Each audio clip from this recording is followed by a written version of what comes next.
पिताजी, आपका सेवक उपस्थित है। कहिए, क्या आज्ञा है? पिताजी, पिताजी, आप बोलते क्यों नहीं? पिताजी, पिताजी, आप कुछ तो बोलो।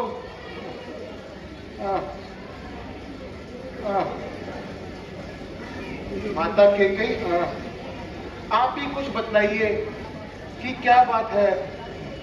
पिताजी इतने चुप क्यों हैं? बेटा राम, बेटा राम।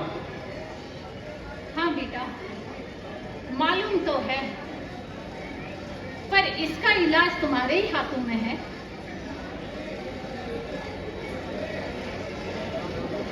माताजी, शीघ्र बतलाइए और मेरा संदेह मिटाइए। बेटा, बात तो मामूली सी है, पूरी करूं तो बताऊं, नहीं तो क्यों अपना सर खपाऊं। माताजी, आश्चर्य है, आज आप कैसी बातें कर रही हैं और सत्य कहने से कतरा रही हैं।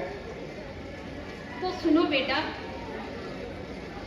महाराज ने मुझे स्वयं इकरार किया था, तुम्हारे लिए 14 वर्ष का वनवास और भरत के लिए राज तिलक, और अब अपनी कॉल पूरी होती ना देख हाथ पैर मार रहे हैं और मुझे उबार रहे हैं। बस इतनी सी बात? ये तो मामूली सी बात है। बड़भागी वह बेटा है जो माता पिता का आज्ञाकारी है। माता, यदि आज्ञा हो तो जिंदगी सफर हमारी है। यह निश्चय आसन अवसर आज्ञा हमको देगी माँ। आज हमारा अहोभाग्य सेवा लेती माँ। कहते हैं, सच कहते हैं, मन की कहते हैं, है तिलक बहुत ही भार हमें। वह भरत प्राण प्यारे को, इसमें आनंद अपार हमें। माता जी, जब तक इस आज्ञा का पालन न हो जाए, अयोध्या तो क्या, किसी भी बस्ती में मैं कदम नहीं धरूंगा। हाँ बेटा, बात तो कुछ भी नहीं, दिन गुजरते देर नहीं लगती। जब सैकड़ों सदियां गुजर गई तो 14 वर्ष भी यूं ही गुजर जाएंगे। परमेश्वर खैर करे, एक दिन तो आज ही निकल गया। मैंने तो यहाँ तक कहा था कि मेरे लिए तो राम और भरत दोनों एक समान हैं। राम को ही राज दे दीजिए, पर कहने लगे कुल की आन जाती है।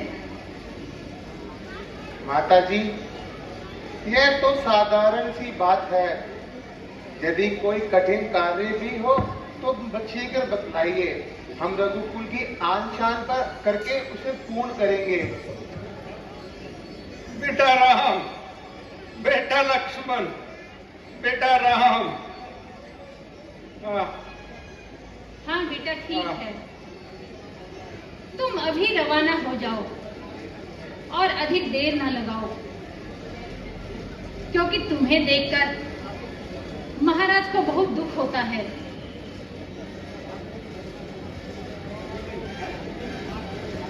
और हाँ, है एक अंतिम आज्ञा मेरी और, तुम लौट फिर यहीं आना।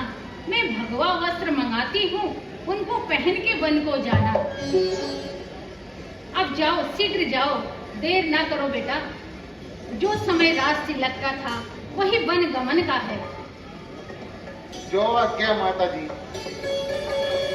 बेटा